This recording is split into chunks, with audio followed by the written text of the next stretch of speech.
Oh boy, we are hitting it up again. Yeah, Podcast feel number love. 3 for Finding Neverland. There we go. What's up, everybody? Oh man, we made it. It's We're back. Friday. Friday. Oh yeah, Good to see you, that buddy. snow's no joke, man. Yeah. Yeah, The so snow is knocking out our Wi-Fi and stuff.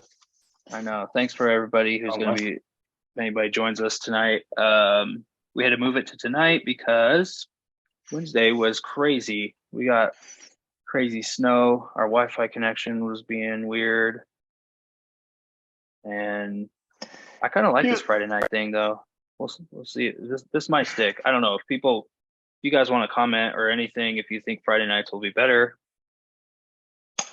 I'd be down to Oh change yeah, it. But for yeah, right now, we're going to keep it for Wednesdays. We just had to move it this week. So yeah. Well, happy Sabbath.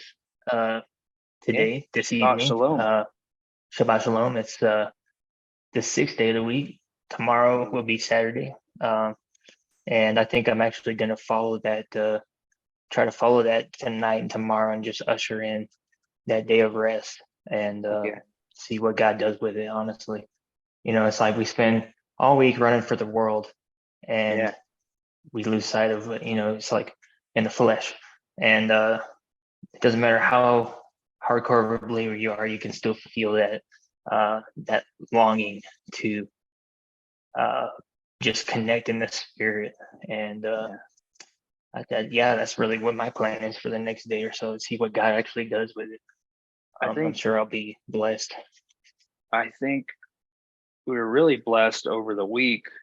We had some comments and a couple people mentioned about how Luke, your story in particular really helped a lot of people, or they found it interesting. And you talking about some of the struggles that you went through during the first stint with Finding Neverland. I thought that was really cool. Some people, commented and said it was really helpful, and so that was cool. And I think last week That's amazing. we just kind of randomly chatted and kind of let the spirit flow. And I think that's kind of what we're hoping happens tonight with this. I think tonight we're gonna Absolutely. cut. I wanted tonight kind of talk about just like prayer in general. So if anybody wants to like chime in on that, um, or how prayer has helped them, or if they've struggled with prayer in the past. I know I have. I feel like I don't find enough time. I find excuses to not pray, and it's just like sometimes I don't really understand why that happens. But yeah, if anybody wants to, chat about that, I think that's what we're going to do this Yes, Friday and night. heck yeah, we don't really have a topic. It's just, shoot a comment out there on the stream, or if you need some private prayers, you can send us a message, and we'll get on that. Absolutely. And we just ask for prayers for ourselves. Yeah. Um, Yeah. as we, just not only try to deal with daily life, but it's definitely a struggle to be a believer, and delve into the arts, or but that's a lot of things in life. But it's a really secular, it's a really world held part of life Yeah. to dip your toes into. And we just need to be like anointed, and I think for what we're doing, just pray that we still keep following God, um just seek his purposes in life. That would help me a lot. Yeah. Absolutely. I think I heard something today on a sermon podcasting this morning that was talking about how like we all have a sphere of influence.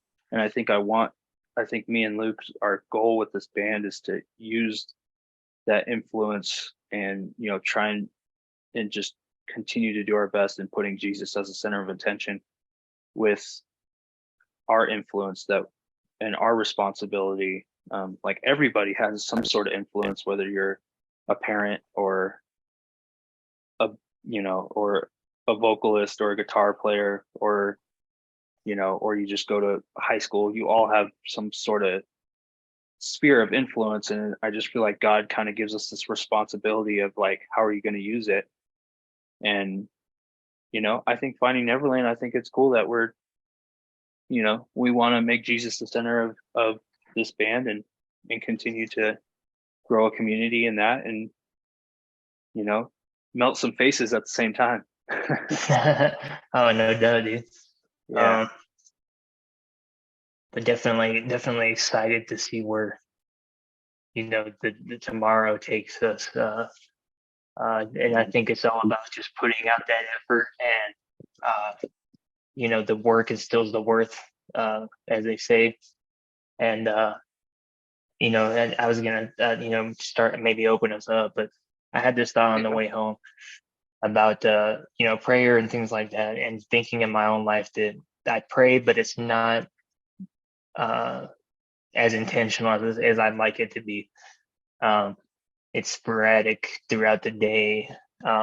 It's not really faith filled, and I think I'm sacrificing the prayer to say it for the authenticity that comes with constant communication with God.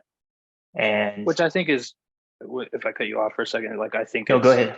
I think that's great. That's how I've been noticing my relationship with God. It's kind of just like this like continual conversation that just doesn't seem to end. Like I want to do better that's at kind of where I need to start spending having a prayer, like a quiet prayer time, like in the morning and maybe at night. But I do like this idea of just like feeling like I'm in this like constant conversation with God. Like I don't really feel like I'm going out from it, if that makes sense. It does, dude. Yeah. So I mean, why wouldn't you want that if it was available? Yeah. Is what I was thinking. Like, if that's actually available to us, and we have that right, and Jesus Christ has bridged that gap between us and the Father, would we take advantage of it, or would we, be too? I don't know. Would be in our own heads so much that it's not even important to us. And the religious aspect of it just takes over. But then it's dead. It's with religion without faith. Faith works without faith is dead.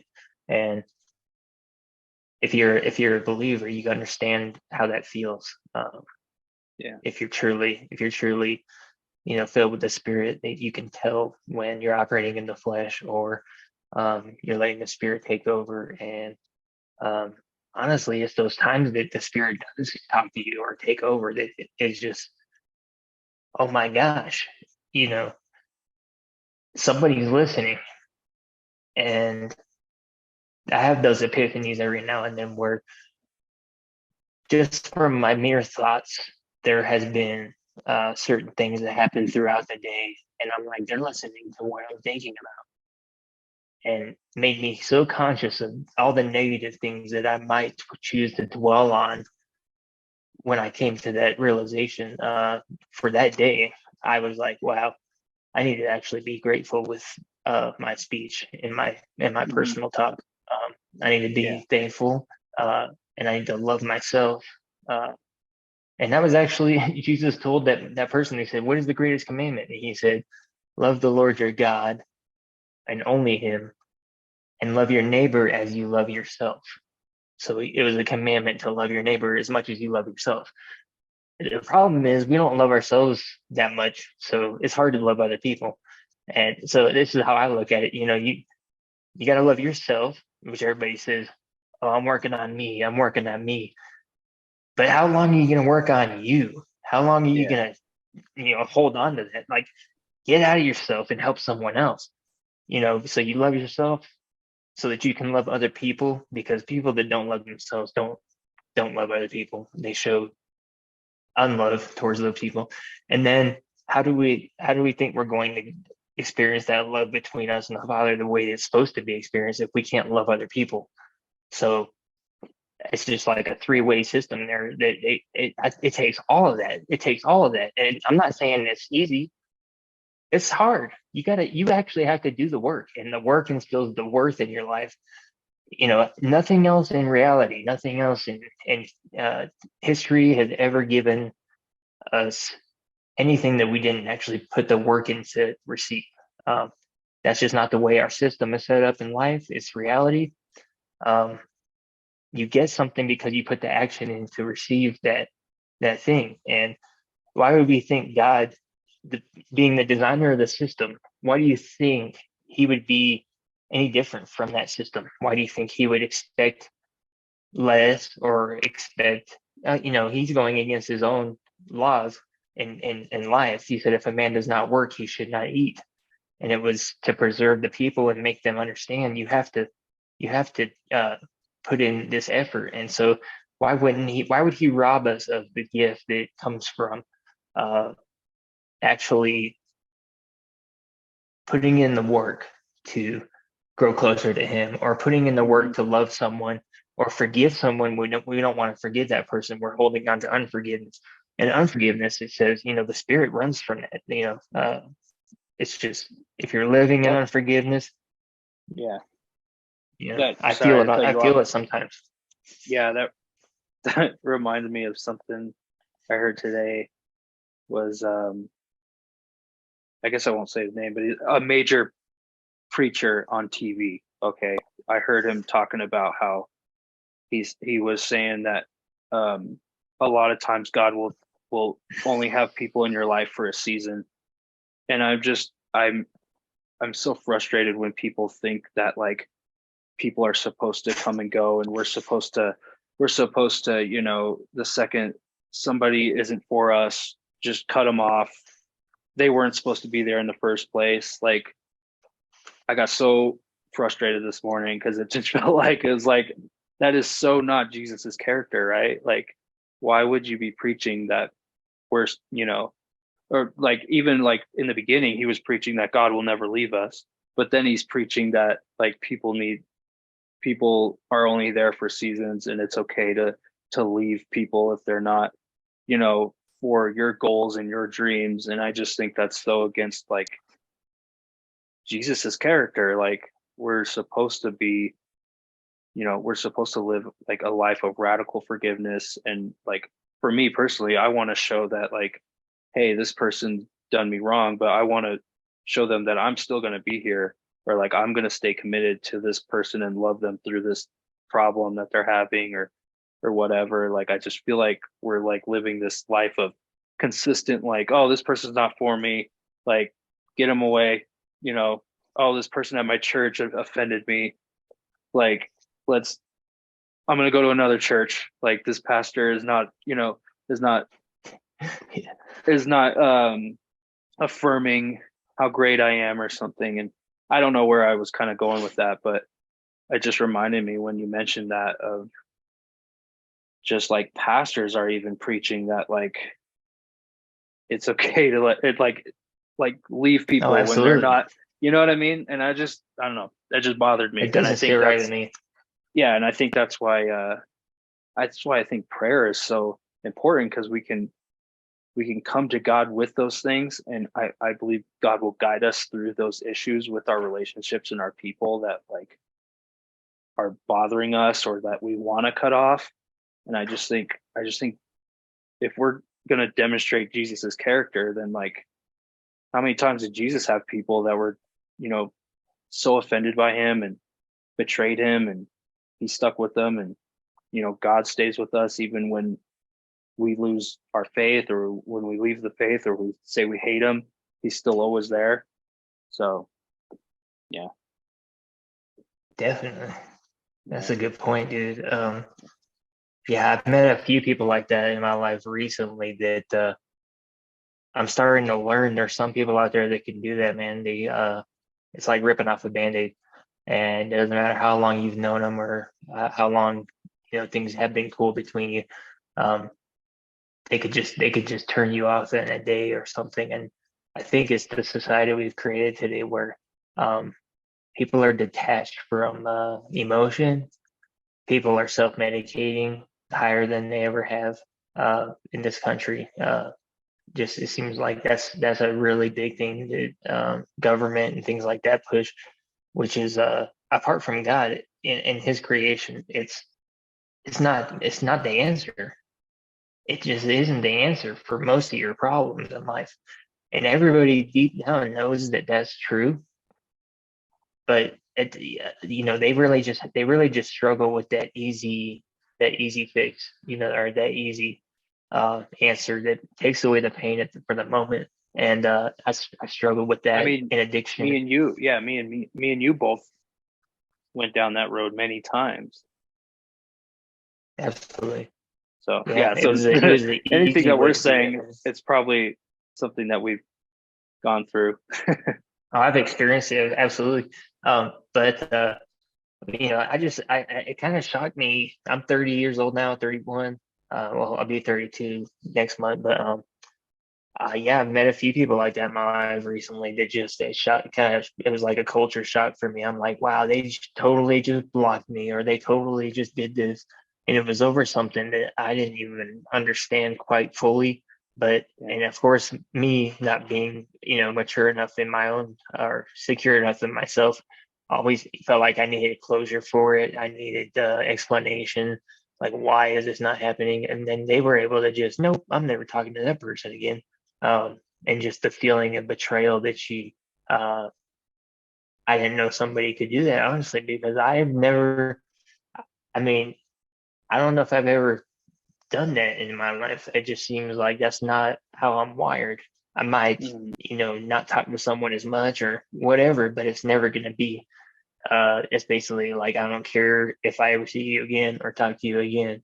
And that's how a lot of people are leading their lives nowadays. And it's just, I think for one thing, it's just atrocious to God for a believer who claims to believe in Yeshua, Jesus Christ, to partake in that world system that is destroying us, destroying the church body, because this is infesting the church.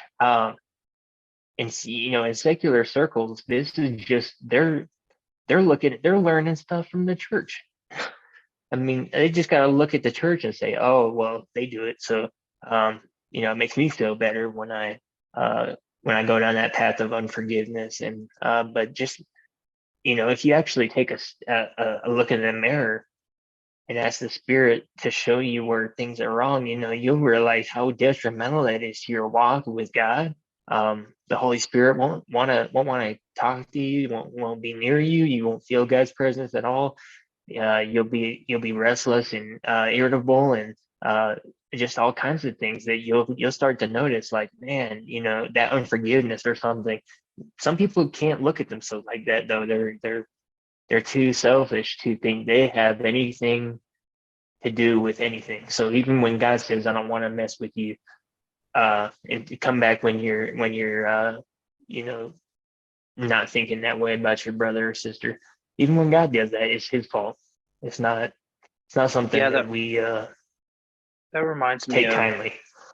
yeah, that reminds me of, there's been many times where like I was praying to God about like a relationship or like a friendship or a coworker or a boss or something, and I just felt like I was just complaining in my prayer, like just consistently like being like, this person's bothering me, like they're not doing this, blah blah blah blah blah, Right. like what do I do? I'm gonna leave this job, or I'm gonna leave, like it happened a lot with like my sobriety and recovery communities. Like I got offended, or like somebody hurt my feelings, and I just was like, God, I'm ready to leave, like I don't want to talk with these people. And there was just so many times where I could just feel God like turning the focus on to myself and being like, hey, your attitude sucks, like like Yeah. your attitude sucks, like how do, like it always kind of seemed like God was trying to work on me and my heart towards other people who are harming me, rather than like give me like this comfort and peace that I'm doing the right thing, and these people are just um you Right. know being crazy or being wrong. And so I'm really thankful for that, because that's really changed how my perspective on things is now I'm really starting to notice, like, okay, what am I doing? Like, why is, like, I get, like, maybe this person's bothering me. How can I help them more? And I think that's where prayer again Yeah. comes in, is like we can,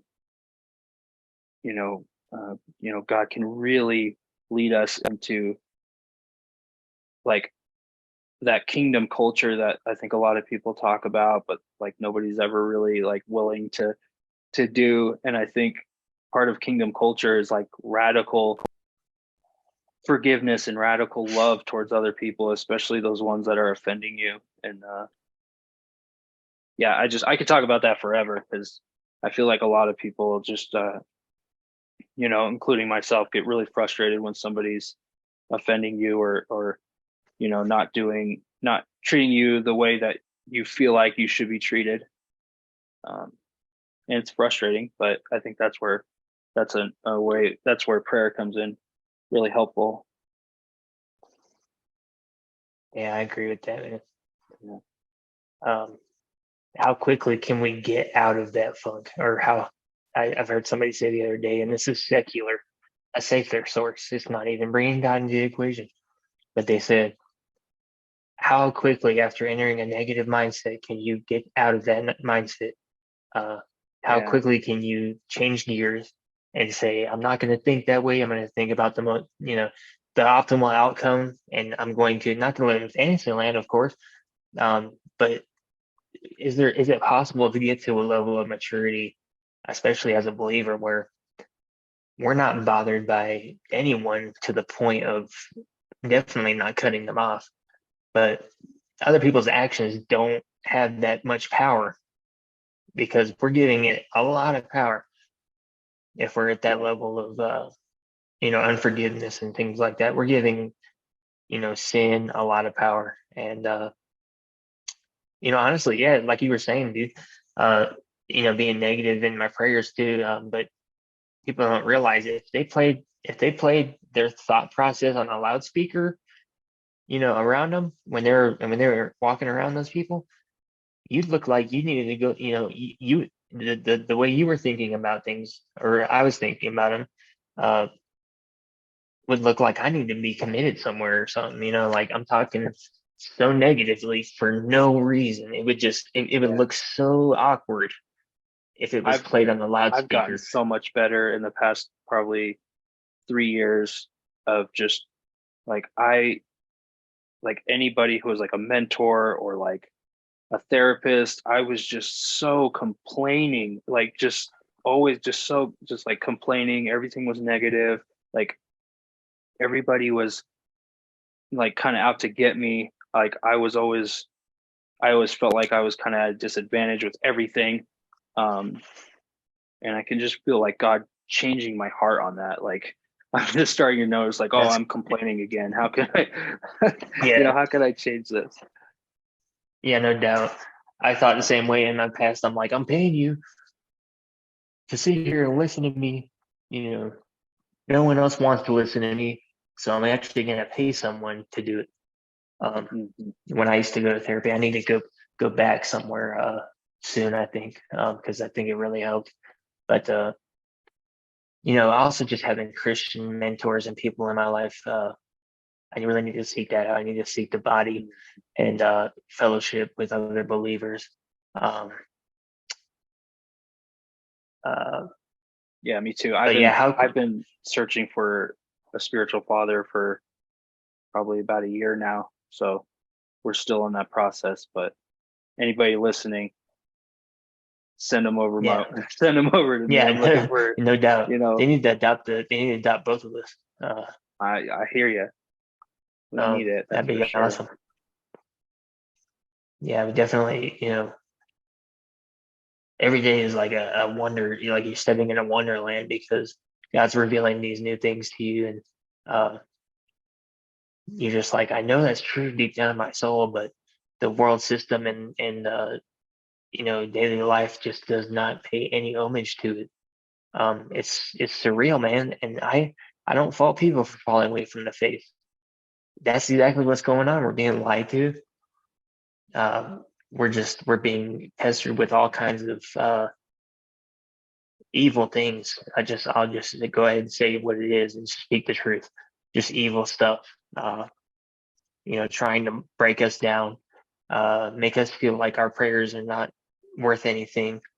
But it's the small things that we're gonna win, and we're gonna take these small battles that we win, and we're gonna build ourselves up that way. We're not gonna start prophesying one day and get a big break and say, "Oh, well, God worked in my life."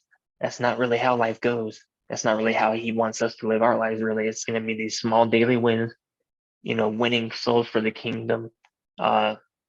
Just powering through this life that God's given us, and blessing Him the whole time.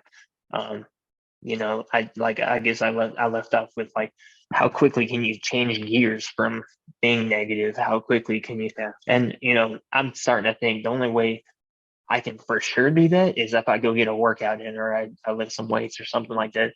Even if I was just doing cardio, 20 minutes of that, it would change your mindset. It would totally, the chemicals in your brain, the natural, somebody said, everything, the cure to everything that ails you is already inside of you.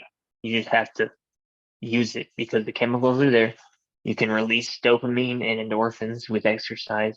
And somebody said, yeah, I've never seen somebody just go crush a workout or do something like that and just walk out of the gym saying, "Man, that sucks. I don't ever want to do that again." Yeah, I don't think I ever regret going to the gym. No, nobody ever has. Afterward. And from the beginning of time, honestly. And like I said, the last one of the other podcasts, since the beginning of time, they've been doing it like that. They've got on long treks, they fasted and they prayed. And they sought knowledge, and they sought the Creator. Since the beginning of time, it's been like the secret. It's been the secret. So the exercise that they got from traveling everywhere that they went, they had to walk, and then basically not being able to eat much because they don't have that much food. So you're kind of fasting, you're starving yourself, and all of that combined was, and with the prayer, I think people really set themselves up to hear from God and to be used by Him a lot more before we started creating our own vices in life here. Like technology that we come out with, television, anything related with the internet, anything that is a tool of the world to distract, is absolutely something to be wary of. It can ruin your life. And it's just that easy. We just it's another form of self-medication, honestly, especially here in America. But just drowning yourself out with social media, or just always having to have something going on where you're not talking to God that whole time. Your whole world could be falling apart, but you're still gonna go watch that season premiere tonight, when you could be over there asking God to help you get out of it, help you grow from something, heal from some pain. Everybody's experiencing the pain, but you're going to try to fix it yourself with all these other man-made pleasures, quote unquote. And I've heard people say purpose over pleasure. Every day they wake up, purpose over pleasure. I know I want to go to sleep tonight, or I want to sleep in today. I'm gonna get up anyways. I'm not gonna hit the snooze. And then that's win number one. And then they go do their workout. That's win number two.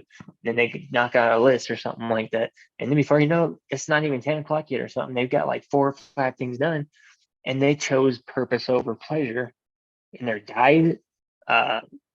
Certain things like that. It just seems like, man, sometimes the body of believers, I think, is so heavenly minded, they're no earthly good. They're just looking for, well, I just know I'm saved. I'm saved and I'm too blessed to be stressed. And it's like, what world are you living in? Do you even know what's going on in the rest of the world, or what's going on in this country too? Come on, man. You can't just lie to yourself like that, and you're lying to other people too. That's why they don't want to they don't believe. The world does not want to believe in something that's obviously a farce. Uh, you know, and a lot of religion is a farce. Yeah. So Yeah, that's the type of people that are holding their sin in one hand and Christ in the other, or Christ is their accessory in their life. I definitely was living like that for a long time. Like I wanted both. I wanted to say I'm a Christian, but I also want to party on the side and do all these crazy stuff. And it just doesn't work out. It just ends up showing people, or you just end up showing everybody your true colors, and then people say you're a hypocrite. Yeah, it's not good. Yeah. No, I've definitely experienced it. Yeah.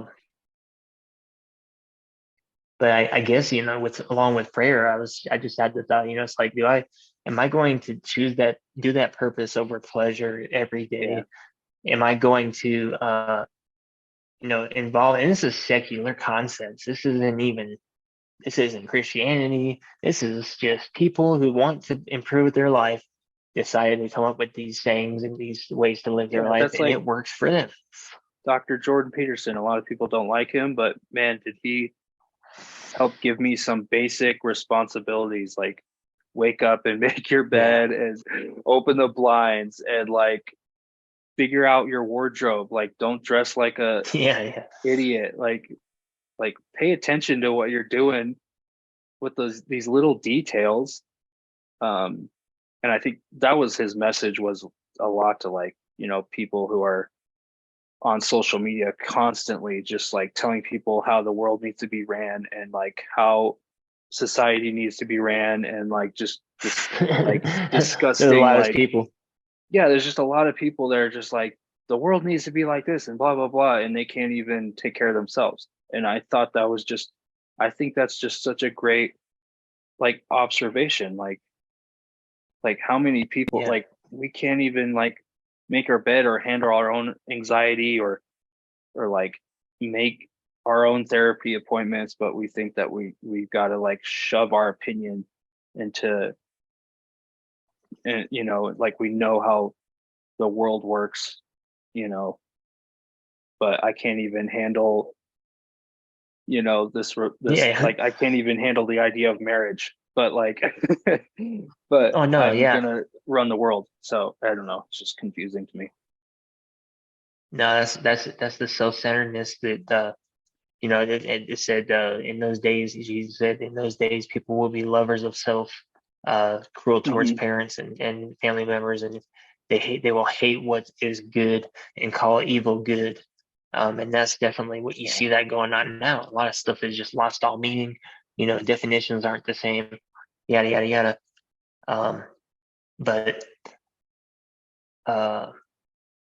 man, I got off on a tangent again, dude. Just immediately, I was just like, this is going on a tangent.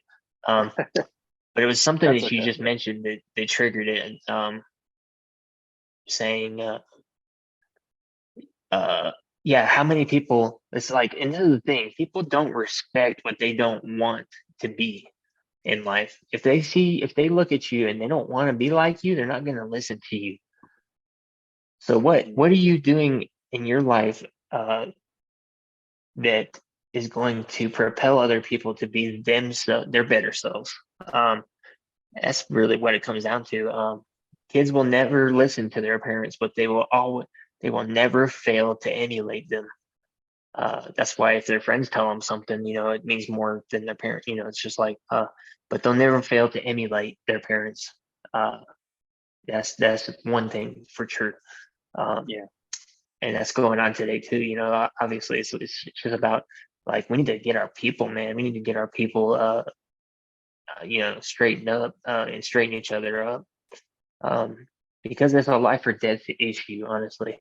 I can go back to addiction and things like that, but it's a life or death issue when it comes to the will that God has for your life. Time is the most valuable thing we can use in this lifetime, and we're going to use all of it, no matter what. We don't have a choice. So where we choose to spend it is what's going to matter. They always say, born this year, and then there's a dash in the middle, and then the year you died. And the only thing that really matters in the long run is that dash in between those two dates. Yeah, that's just like our influence that we have too with others. Like, how are we going to choose to do that? How are we going to choose to use that, especially with social media? Man, we have such an opportunity to like share the gospel if we want to, or like, again, like this podcast, like I just think it's so cool that we can share what we've gone through and be able to like have that option and like tell people like who we are, and also give them our music, which we enjoy making. And I just think it's a really, I think it's a big responsibility that we have, and we just kind of, everything's about choices, right? So Absolutely. yeah. Yeah, we don't have to be responsible for one another, but I think we're responsible to one another as believers, especially. Yeah. We should be responsible to one another. And like that really hit home when James started out saying, people can completely write somebody off nowadays. And it's probably been, like this since the beginning of time.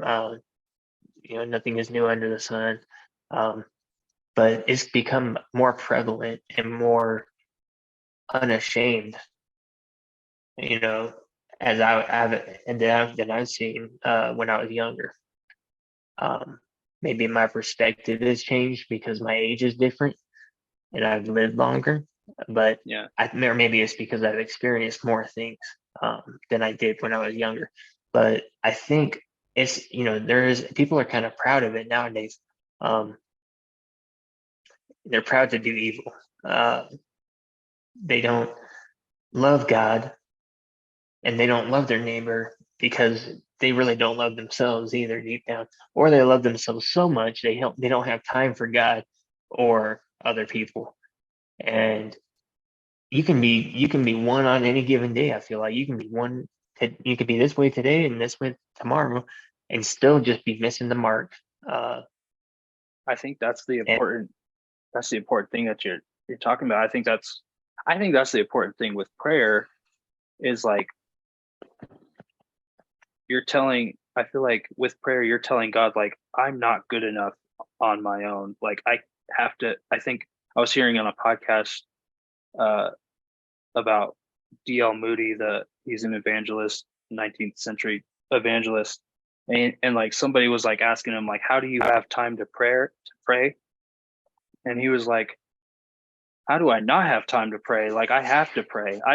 This is like, he was like a huge evangelist, and he was like, I am not capable of doing this job on my own. Like, so he knew that like, if he didn't pray, he was gonna fail. Like, it was not gonna work. Like, he was just not capable. Like, his incompetence was just like, it was huge. So I think that's one thing that I try and remember with prayer is just,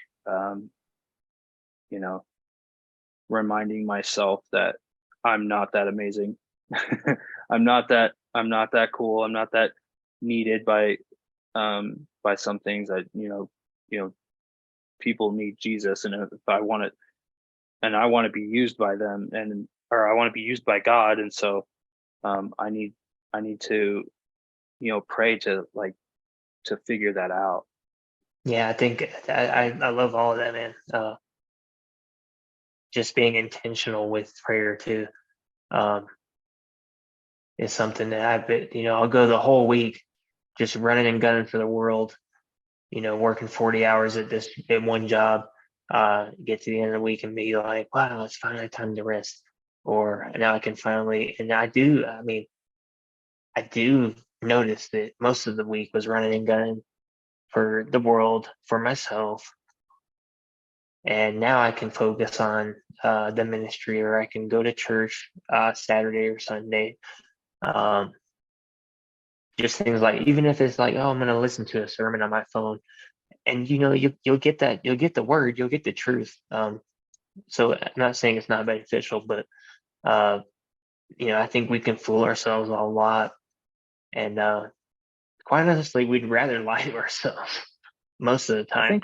I think you made a good point about that. We need to be intentional about things. I think in my life, I always keep thinking like, oh, God's going to bring the right sermon to me, or the right person to like tell me what I need in this moment. And he does that. But a lot of times I notice that like, if I need something, I got to be intentional. I got to get up and pray. I got to, like, if I want like somebody from my church to contact me more, I got to be more intentional in contacting them, and asking them out for coffee, or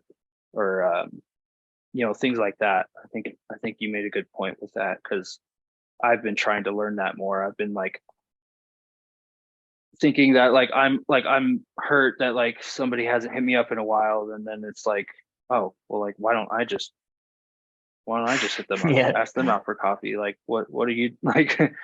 Why you gotta wait on people? I think that's important. So everything is just so important, like you said. In the grand scheme of things, it's like God's giving us like a whole chessboard that eventually he's gonna do, like we're allowed to move the pieces, but ultimately he's going to move the last ones to get us to win, to winning the game. He's gonna finish the game for us, but we're gonna have to play it, and it's all under his control and under his supervision. But at the same time, we're moving the pieces, but we can't lose the game. We're honestly, he's got the game won. He can take any amount of messed up chips in our like pieces on the board, and it doesn't matter if he's only got one piece left. He's still going to win that game of chess. The way he sets it up like that, especially if you're sold out to him, you're set up to succeed in this life and the next life if you believe scripture. And you can never mess up a checkerboard or any game too much for God to not come back from. At that very precise moment where it is too messed up to come back from losing the game, is when he takes over, and it's going to be won now, because he has, he still has enough pieces to be able to formulate that win. That's what I truly think about life is, how they say, for believers, you do as much work as you can to become like Yeshua or Jesus Christ, but then he's going to finish that work in you in the next life, everything that you weren't able to attain as far as the likeness of him. And he began this glorious transformation in us, where we were able to, where we left off. Basically, he's going to like finish the job to make us holy, to make us like-minded with him, and just have that love that only comes from God, in our spirit. And really, I think a lot of it's intention, like you said, intention and trust. The faith aspect is really, really prevalent in the New Testament, where Jesus didn't do miracles in Nazareth because the faith of the people was dead.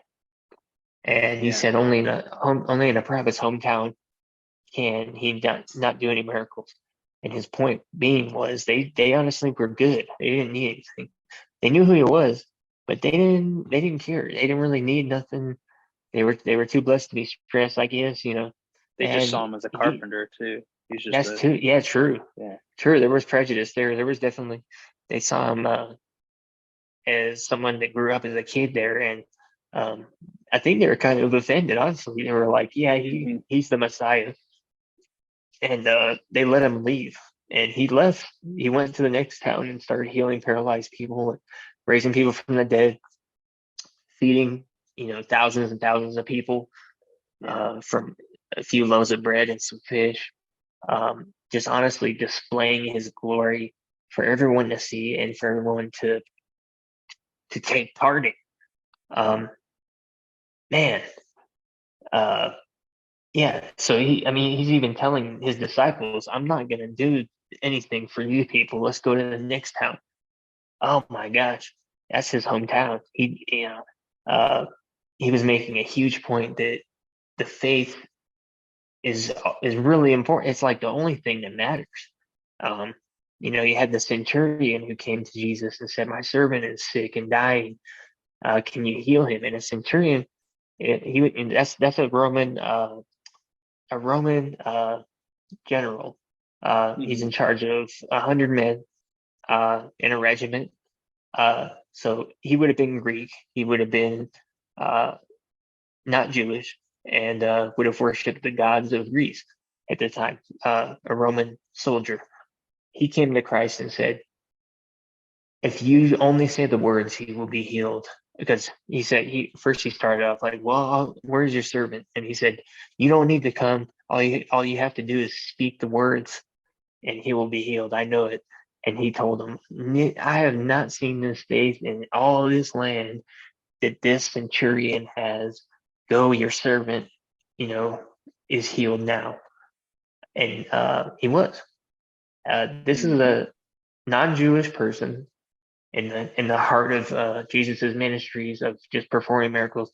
It was that faith that touched his heart and moved him to actually pay attention to it. And it's not like, just like I don't want about. I think me and you were talking this week about, was it the Syrian woman who had Oh yeah, I don't know the story that well, but the daughter, her daughter was demon possessed, and she came up to Jesus, and I mean, he basically ignores her, right? But her faith gets him to gets his attention. Yeah, that was a pretty neat story. That was a Gentile woman, a woman who, or she was Samaritan. She was Samaritan. She was a part of the Samaritans, which was a different type of Jew. It wasn't, they didn't like each other. The Samaritans and the Jews were all like on two sides of the tracks. And she was a Samaritan woman. So Jesus told her, "I've only come to the lost house of Israel first."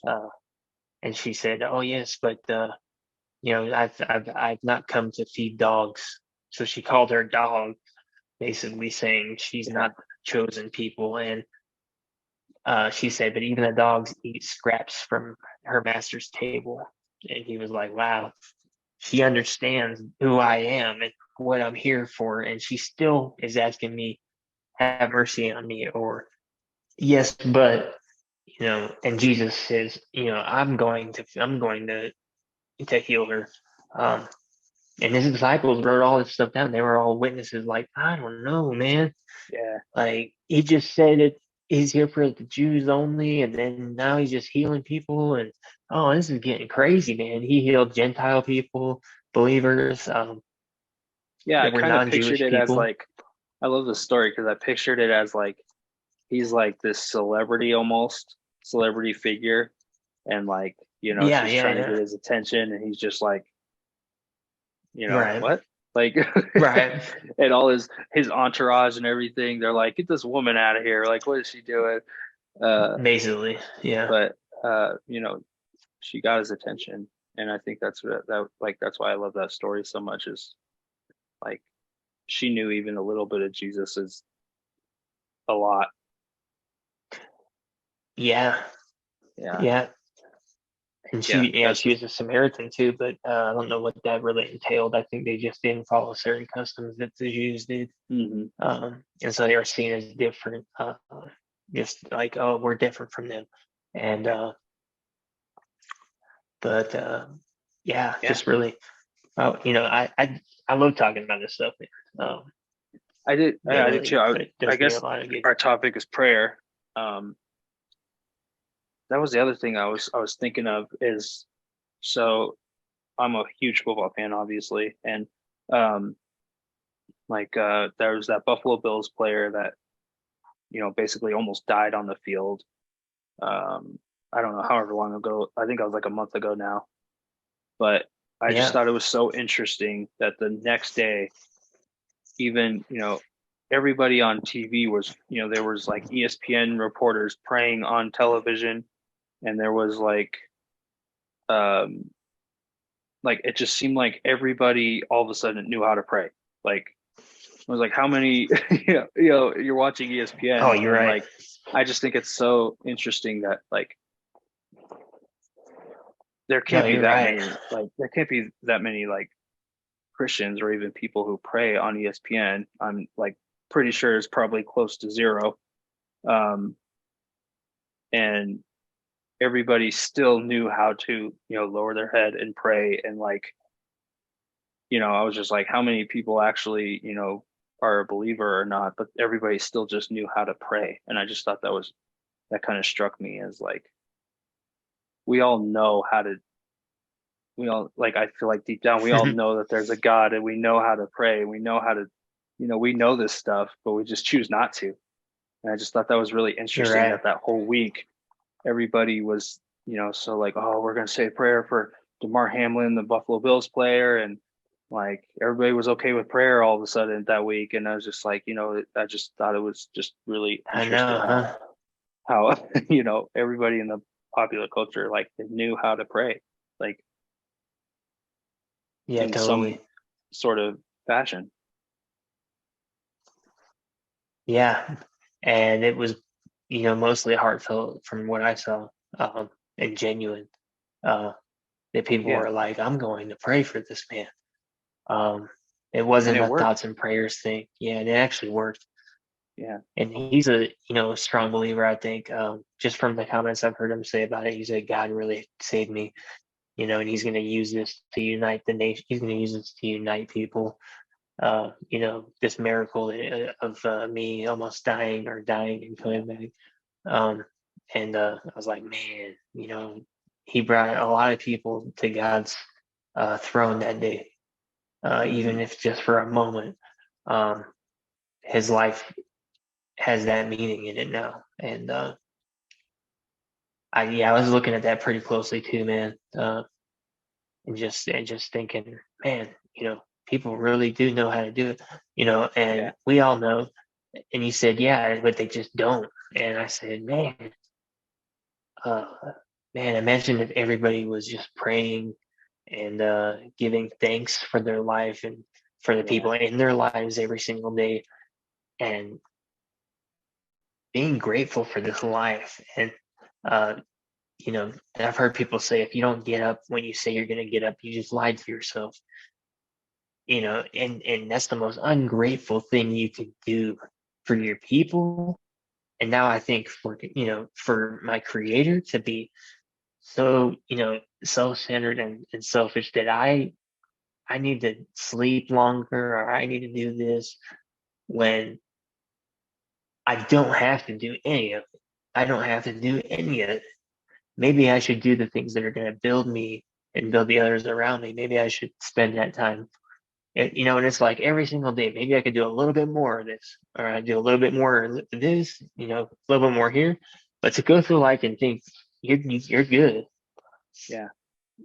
which I think this country is in danger of greatly. We've got affluenza over here, and